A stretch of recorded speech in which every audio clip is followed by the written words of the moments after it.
Muy buenos días de nuevo a todos. Después de este café restablecedor, continuamos con las ponencias de la mañana. Nos acompaña en esta ocasión mi compañero, codirector de este curso, una persona que también ha sido fundamental para el impulso de la consecución de poder darlo a luz. Nos ha costado, pero entre los cuatro que estamos aquí, lo hemos conseguido entre los 4 miembros del equipo, y eso está muy bien. El profesor Francisco Javier Díaz Majano, que a pesar de su más que flagrante juventud, tiene un envidiable currículum en el que además tiene adornado sobre todo una virtud que creo que es importantísima en la vida académica, que es la de la amabilidad y la de la generosidad.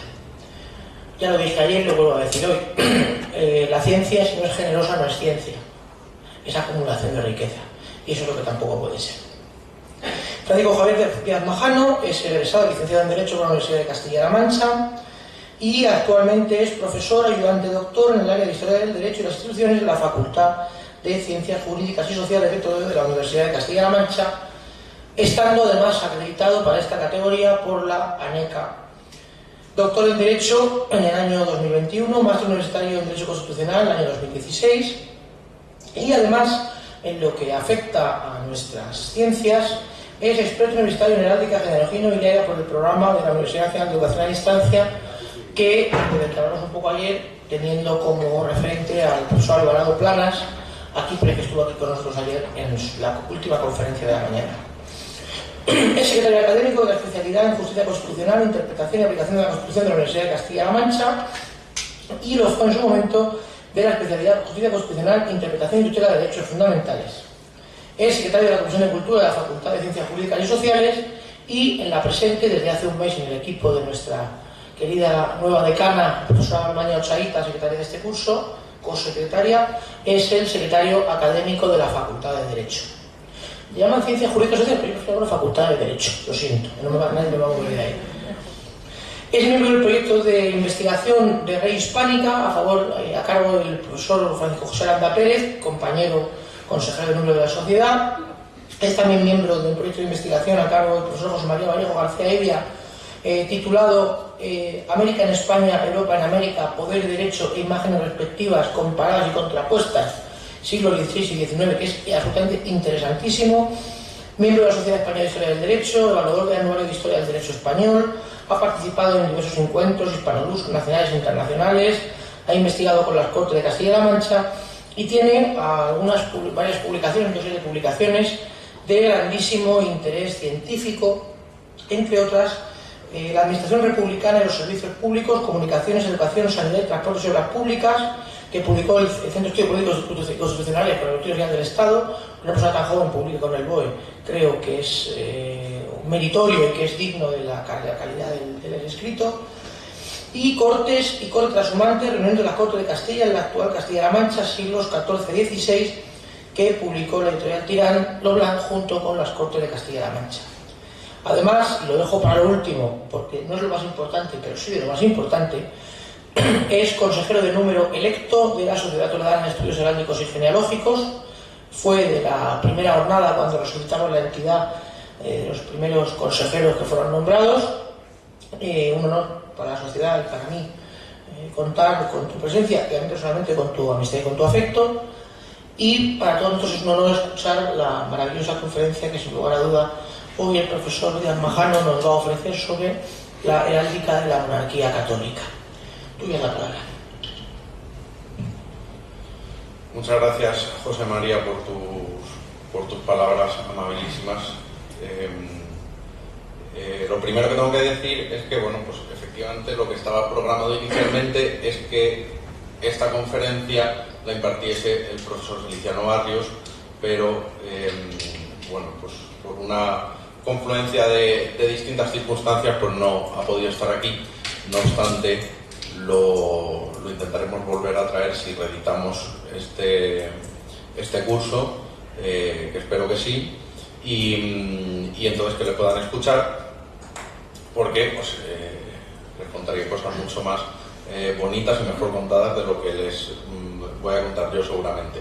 No obstante, he intentado mantener, porque digamos, por compartir ciertas afinidades con mi maestro, pues he intentado mantener la temática y simplemente pues vamos a hacer un repaso, una panorámica con distintos elementos sobre pues la heráldica de una monarquía católica. Muy brevemente, porque no vamos a repasar todas las armas reales de España, muy brevemente algo sobre cómo se forman y qué elementos vamos a tener ahí en juego, y luego algunos ejemplos que por lo demás imagino que serán conocidos sobre distintas representaciones, a ser posible asociadas con el espacio conventual toledano.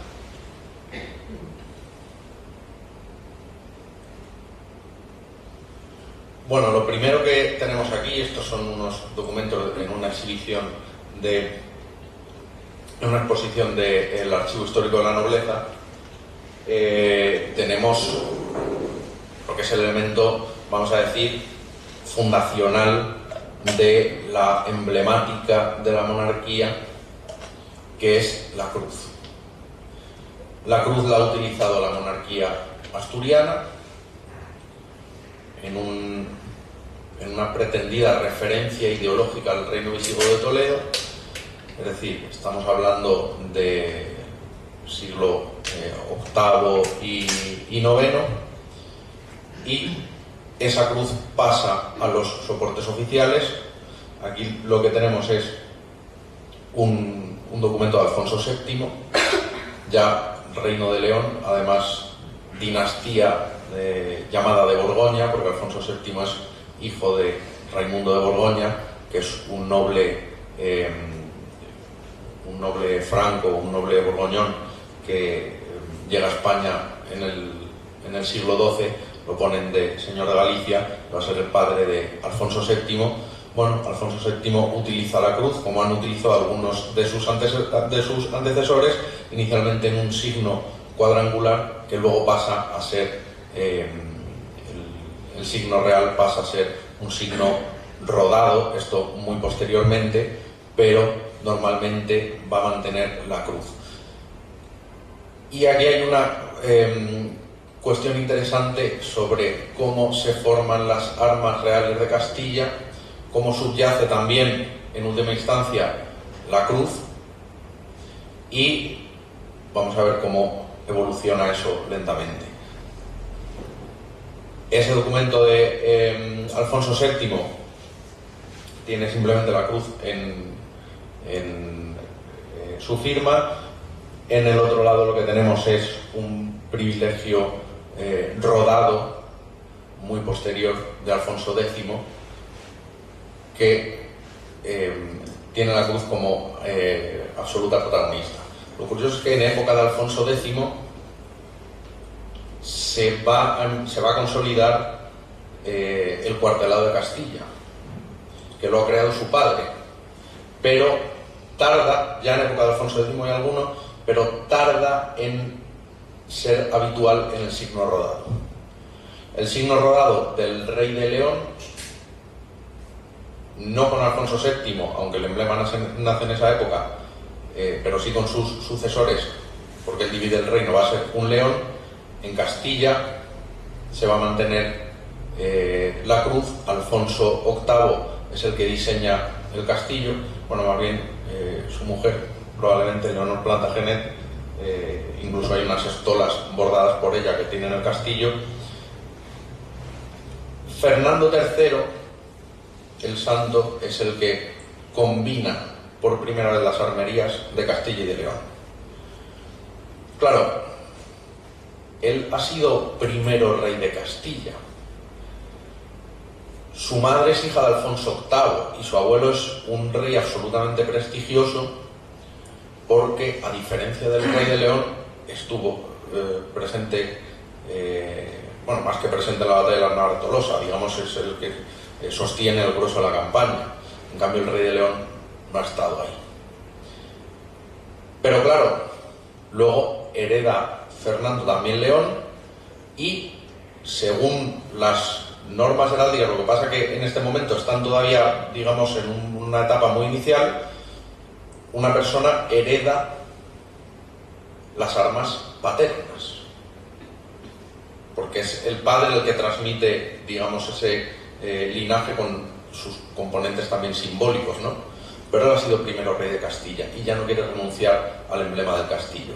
Y a través de distintas opciones lo que se hacen es combinar. En ocasiones los leones acompañan al castillo en un lateral, en otras ocasiones hay estandartes en los que hay 3 castillos y un león, pero claro, ahí se le está dando menos protagonismo al león. ¿Cuál es la decisión que finalmente se toma? Combinarlos a partes iguales, que ocupen el mismo campo del escudo. Eso es lo que se hace, ya se está haciendo en época de Alfonso X, hay muchísima decoración y muchos elementos artísticos que representan esto, y lo que pasa que en el signo rodado todavía tarda. Pero ahí está la cruz, que al final es el patrón en torno al que se cuartela. El cuartelado tiene también una importante influencia mudéjar.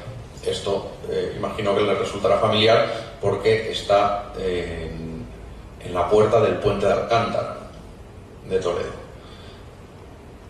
Aquí lo que tenemos es algo que, como explicaba muy bien Faustino Menéndez Pidal, es muy poco habitual en la heráldica del ámbito del Canal de la Mancha, pero es absolutamente recurrente en el ámbito de la heráldica hispánica y muy singularmente la castellana, que es la repetición de escudos. ¿Por qué? Porque en el ámbito del Canal de la Mancha la moda, digamos la tendencia más bien, que luego se convierte en moda, es acumular emblemas, cuantos más emblemas mejor, pero todos distintos. Luego vamos a ver que esta moda llegará tardíamente también a España. Pero en esta época, aquí estamos siglos XIII y XIV, patrones como este, pero los tienen en las huelgas de Burgos y en un montón de sitios. Es un claro patrón mudéjar, donde lo que se hace es repetir armerías.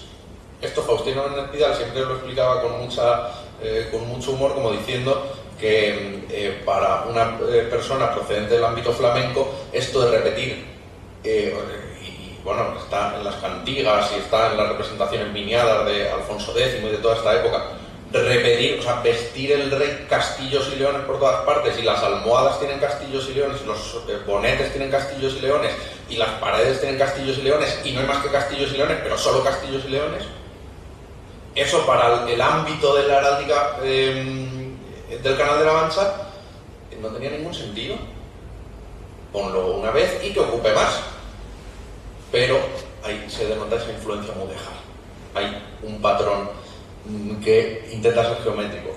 Dato curioso en concreto de esta composición en concreto: el león tiene forma heráldica.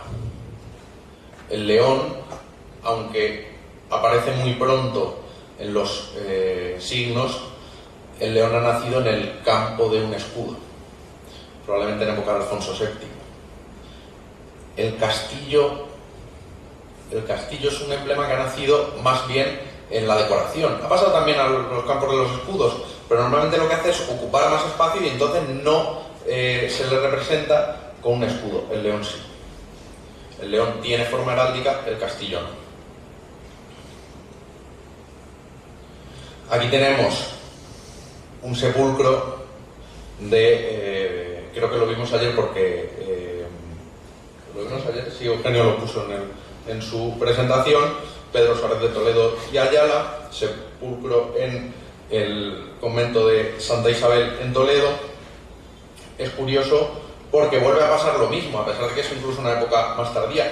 Se sigue repitiendo el patrón geométrico, en este caso no con el escudo real, sino precisamente con los Toledo, pero vemos que hasta en la banda se repite el castillo, ¿no?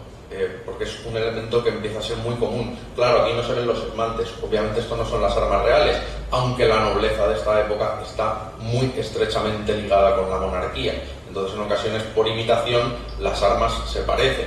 En otras ocasiones, por vínculos de sangre. Lo que pasa que las puras armas paternas solo las puede heredar el primogénito. y todos los segundogénitos tienen que combinar armerías, normalmente introduciendo ¿qué? Las armas maternas. Y entonces así empiezan a complicarse, digamos, las composiciones heráldicas. La hermana de este señor además es Teresa de Ayala, que luego, digamos, uno de los personajes más importantes en el convento de Santo Domingo el Real, como vimos ayer. Aquí nace la combinación, también por cuartelado, de las armas de Castilla y León con las de Aragón. El emblema de los Reyes Católicos, absolutamente conocido, no hace falta que lo repasemos en profundidad. En el centro, pues los soportes de San Juan de los Reyes, a los lados varios elementos a una exposición que se hizo sobre el Cardenal Cisneros en la catedral. Imagino que a lo mejor alguno tuvo oportunidad de verla, que fue absolutamente excepcional por la cantidad de elementos que compusieron y de objetos que compusieron esa exposición. Claro, ¿por qué lo traigo aquí? Por varios motivos. Es decir, no se puede pasar por alto esta composición de armerías, y luego que si estamos hablando de la heráldica de una monarquía católica, lo que pasa es que ahora vemos el águila y la asociación es un poco más indirecta, pero es el águila de San Juan. Normalmente lo que lleva es un nimbo, no lleva una corona. Es un disparate que lleva una corona el águila de San Juan. Lo que lleva es el nimbo sosteniendo el escudo, el águila. En ocasiones, normalmente es habitual que la corona se ponga, digamos, justo encima, pero es corona real abierta.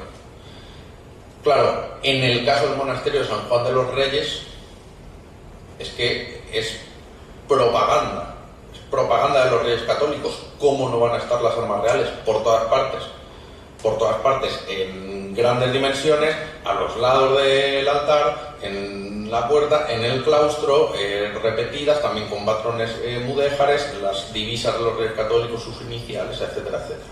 Entonces, en este caso, es, digamos, el ejemplo más fehaciente de ese patronazgo regio, en este caso en un convento, que es que se diseñan los reyes para sí mismos. Después de la batalla de Toro. Y que además es un espacio donde otros conventos tendrán también protección regia. Pero es que como digo, lo fundan los reyes y además tiene un cuarto real.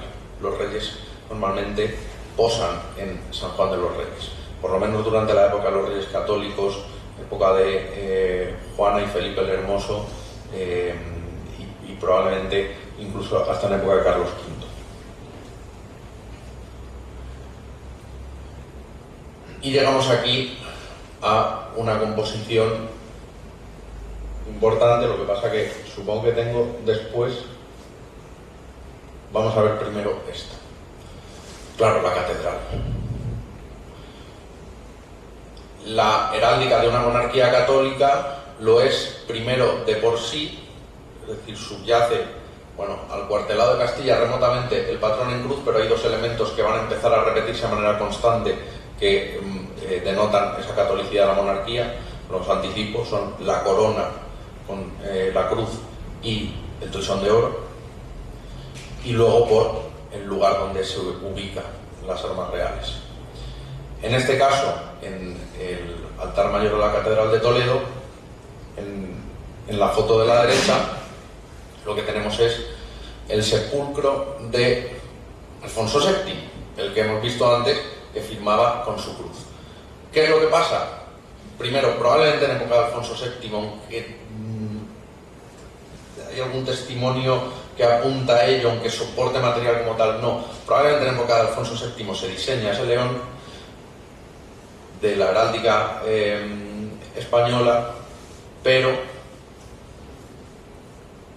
para la época en la que esto se hace, estamos hablando finales del siglo XV, principios del siglo XVI, estos sepulcros, final del siglo XV, no se conoce cuáles son las armas que usaba Alfonso VII. Se le suponen. ¿Y cómo se le suponen?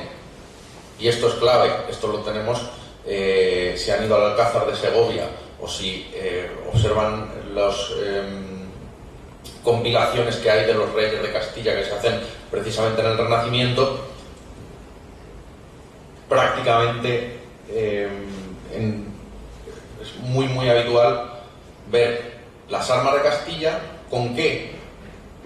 Con las armas imperiales, porque Alfonso VII era el emperador. Entonces esas armas imperiales, que es el águila del Sacro Imperio, ya ha llegado a España, ya se conoce esa referencia. Entonces, ¿cómo se expresa que este rey era un rey emperador y era rey de Castilla y León? Pues con el cuartelero de Castilla y León y con el águila. En algunas descripciones se puede llegar a escuchar que aquí lo que hay es un sepulcro del señor de Águilas. No. Este es el sepulcro de Alfonso VII, el emperador, el rey más importante de los que hay enterrados en la catedral desde el punto de vista político. Y entonces esta es la combinación: cuartelero de Castilla y las armas del imperio. Cuando esa combinación se solapa porque Carlos V, al ser emperador, él lleva el águila y dentro del escudo. Entonces, esta es la combinación. Esto no es el escudo de Toledo, como tal. El escudo de Toledo, las armas de Toledo, el emblema de la ciudad de Toledo, son los reyes que acompañan a las armas del emperador. Lo que hay aquí son las armas del emperador, en este caso completas, porque aparecen no solo los cuarteles de Castilla y León y de Aragón, sino los de toda la herencia borgoñona. Pero no es el escudo de Toledo, son las armas reales de Carlos V, con un águila que, por cierto, en Toledo no gusta mucho. No que no guste ahora, que no gustaba en la época. ¿Por qué? Porque tiene dos cabezas. Hay bastantes testimonios que dicen: el águila de dos cabezas, o las dos águilas que se pusieron de moda cuando reinaba en España un emperador extranjero. O sea, es como ya... Esto es rarísimo. ¿Qué se hace en algunos casos? Y esto sucede incluso hasta la época de Felipe II. Se sigue manteniendo el águila de San Juan. En concreto en el pendón de Toledo, cuando Toledo alza pendones por la proclamación de Felipe II como monarca. Las descripciones que hay del pendón de Toledo lo que dicen es que por un lado lleva las armas reales con el águila de San Juan, y es la de San Juan. En Toledo, quitando los monumentos oficiales directamente promocionados por la monarquía y que sí están muy bien, diseñados, ahí sí se pone el águila bicéfala. En otras ocasiones se pone un águila de una sola cabeza, porque se veía raro esto de un águila de dos cabezas. Luego ya, obviamente, al final triunfa el diseño, pero durante mucho tiempo no gusta. Y ahí hay un ejemplo de una simplificación puramente decorativa de estos azulejos que todavía en algunos edificios por toda la geografía castellana y fuera de Castilla, en el Colegio de los Españoles en Bolonia uno va y los azulejos que hay por todas partes son este tipo de emblemas, con un protagonismo inusitado de las armas, de los emblemas borgoñones, más que los de Castilla y León. Reducir esto a Castilla y León pues es el caso típico de las armas de Toledo. Bueno, avanzo porque hay muchos ejemplos. Esta diapositiva la he puesto porque básicamente es la que habría puesto el profesor Barrios para explicar cómo son las armas de la monarquía católica. Es un ejemplar, el escudo de Felipe II, que está en el monasterio del Escorial, pues con toda la combinación de armas. Faltaría, Jerusalén y Navarra y algunas otras que normalmente se ponen, pero digamos el diseño que ya triunfa en el tiempo sin andar combinando y recombinando armerías es este. Lo que pasa es que en este caso con tres cimeras: la cimera de Aragón, la cimera de Castilla y León, que originariamente los reyes de Castilla y León cuando utilizaron cimera fue un grifo. Lo que pasa que al final se crea una cimera con un castillo y un león, y la cimera de Portugal. Si hubiesen puesto la cimera de Navarra serían las plumas de un pavo, pero han puesto la cimera de Portugal porque ya está ahí Portugal. Y los emblemas de los reales consejos, donde pues pensemos el de Inquisición con esa emblema tan presente también en el ámbito dominico, en San Pedro Mártir está por todas partes, el Consejo de Cruzada, el Consejo de Órdenes, donde se demuestra también pues ese claro cometido de catolicidad, no voy a decir catolicidad universal porque al final es redundante, ¿no?, de la monarquía. Bueno, avanzo rápido. Convento de San Clemente, patronazgo real. Este patronazgo real se denota en esos escudos de la fachada que están prácticamente deteriorados, pero que es la composición es la de las armas de Carlos V, lo que luego hemos llamado escudo de Toledo, que no es el escudo de Toledo, y en el interior las armas completas en el altar. Ahí sí, pues en el retablo del altar, ahí sí, policromadas. Y este es el patrón que normalmente se repite.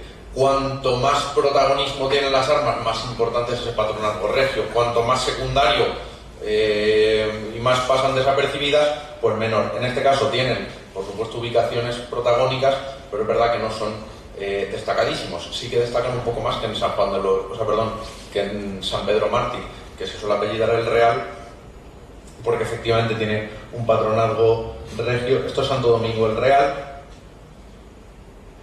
El caso de este emblema es muy curioso. Son las armas solo de Castilla y León. El águila conserva una cabeza. No sé exactamente de cuándo es la fachada, pero yo calculo que el mínimo es del 17. Es del 17, pero el águila se ha reducido a una sola cabeza. ¿Por qué? Porque en Toledo cuesta aceptar lo del águila de dos cabezas, a pesar de que la mayor parte de la gente considera hoy por hoy que es el escudo de Toledo, lo cual pues es un poco paradójico. Y creo que como idea de una monarquía católica no hay imagen que represente mejor que precisamente Santo Domingo el Real, el convento que también nos explicó ayer Eugenio, con pues esas cruces dominicas también tan presentes en San Pedro Mártir, y las armas ahora sí completas. Se vuelve a repetir el patrón. En la fachada se ponen simplificadas porque normalmente no se hacen muy grandes. ¿Dónde están grandes? En la Casa de la Moneda, por ejemplo, en la Posada de la Hermandad. ¿Dónde tiene un papel más reducido? Aquí, donde vamos a decir el patronazgo regio, pues se hace notar, pero con un papel un poco más tímido, vamos a decir. Y este caso es curioso, el de San Pedro Mártir. En San Pedro Mártir están estos emblemas reales.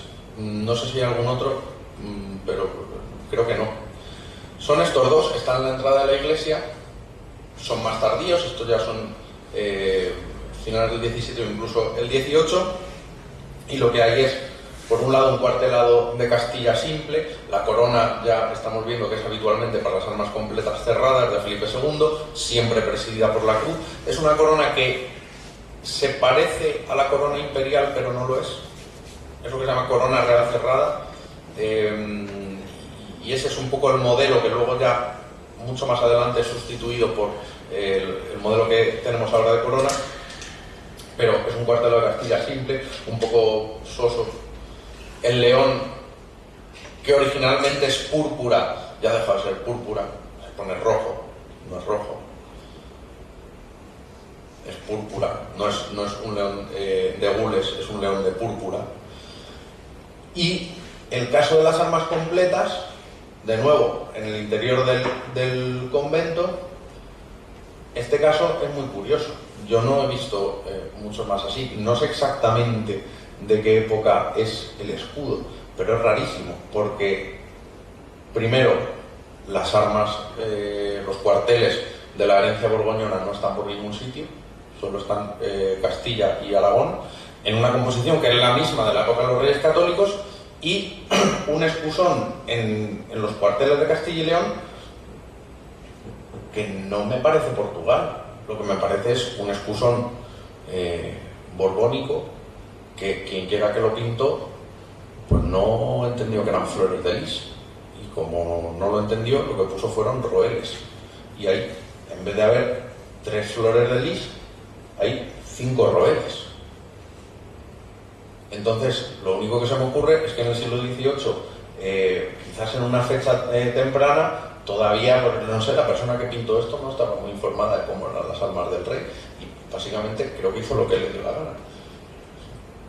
Entonces, son las armas grandes, pero no están completas, falta la herencia borgoñona y luego el escusón borbónico, pues tampoco les gustaría poner flores de lis. Eso, el escusón borbónico es con toda la intencionalidad colocar las armas de Francia en el centro de las armas de España. Esto que lo sepamos. Es así. Lo que pasa es que las armas de Francia llevan una brisura de los Anjou que muy remotamente vendría de Alfonso VIII, por cierto. Esa brisura roja, muy remotamente. Pero aquí se colocan unos roeles. Esta persona no se había enterado de cómo eran las armas, no se quiso enterar, e hizo esta composición muy rara. El patronazgo real, en el caso de San Pedro Mártir, también por su propia expresión, pues es por supuesto un respaldo oficial, pero en este caso no tiene el protagonismo y la perfección que hemos visto en otros conventos. Bueno, yo creo que esto es un breve repaso. No me quiero extender más porque tenemos una ponente que les va a contar algo pues mucho más interesante y simplemente destacar cómo la continuidad se mantiene en esos elementos concretos, que son la corona real, que desde Felipe II va siempre cerrada y con una cruz, el toisón de oro, que, y esto se lo habría dicho así el profesor Barrios, es la seña de identidad absoluta de la monarquía y la que rodea el conjunto y la comuna a todos los estados, ese toisón de oro, y muy remotamente subyace ahí esa idea de cuartelar las armas, ese cuartelado de Castilla y León que hasta tiempos muy recientes no se rompe. Hasta ya el siglo XIX no se rompe, ahora ya se rompió, ya no están combinadas a partes iguales Castilla y León, sino que tienen un cuartel cada uno, pero durante años y años y años ese fue también, las armas del rey no eran, salvo en las compilaciones de los armoriales, por un lado Castilla y por otro León, sino que era el rey de Castilla y León y las armas iban combinadas. Bueno, se podrían comentar muchas más cosas, no sé si alguien tiene alguna pregunta, alguna cuestión.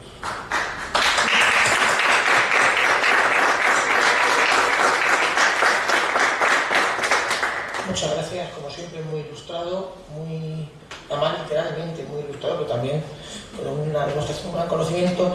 Yo solo te quiero hacer una precisión, dos precisiones. La primera, aparte de que efectivamente las armas plenas no las heredaba el primogénito y se metían armas maternas, uno de los grandes ejemplos de intento de distinción de padres e hijos, quizá el más palmario de, como tú bien sabes, de distinción, es la brisura, el lambel como brisura en el escudo del príncipe de Asturias con respecto del rey. La princesa de Asturias lleva el mismo escudo que ahora su padre, el rey, pero con ese lambel de azur a modo de brisura, que es el que distingue a la princesa de Asturias. Y luego una segunda precisión, y es decirte que esas rodelas o bezantes no son el único error conventual que hay en Toledo, porque hay un escudo muy grande en un convento de la ciudad con unas armas de Carlos I, no, de Felipe II, son que todo el tercer cuartel, toda la parte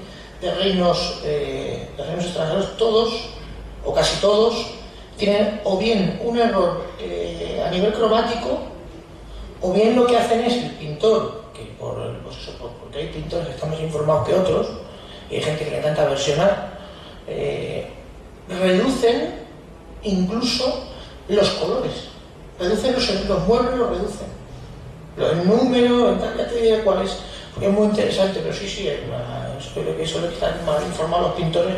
Las versiones son infinitas, como tú bien sabes. De hecho, sería muy divertido hacer un trabajo solo de versiones. Solo de errores. Solo de errores, de versiones de errores. Sería muy divertido hacerlo porque sacaríamos cosas verdaderamente interesantes. Pues nada más. Si alguien tiene alguna precisión más, alguna pregunta. Lo has dejado muy claro. Muy bien, muchas gracias. Pasamos a la siguiente ponencia.